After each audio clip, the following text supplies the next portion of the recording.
Hello guys! Sa mga hindi pa marunong maglaman ng Yoyo card or mag-top up sa mga machine sa train station, sundan nyo lang ito. Una, punta kayo sa machine, pindutin ng English, e-ticket top up,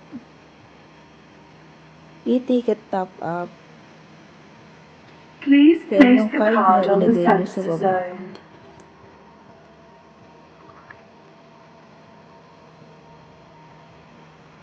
Then, pindutin nyo yung cash top up. Kung makikita nyo dyan, may final balance pa yan. So, naglagay lang ako para ma-demo ko dito. Then, ilagay nyo yung pera nyo. So, dapat tuwid yung pera nyo, hindi siya lukot-lukot. Kasi, mahirapan kayo pumasok o minsan hindi nila babasahin yung pera nyo. So, ayan na. Pay ako ng 100. Kahit may naman pa. So, pag nandun na, pindutin nyo lang yung add value. After ng add value again, yun, habang ganyan, makikita nyo, so, antayin nyo lang, nagre-reading na yun.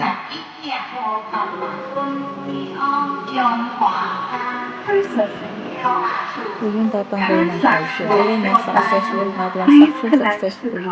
So, pwede nyo nang kunin yung Yoyo card nyo.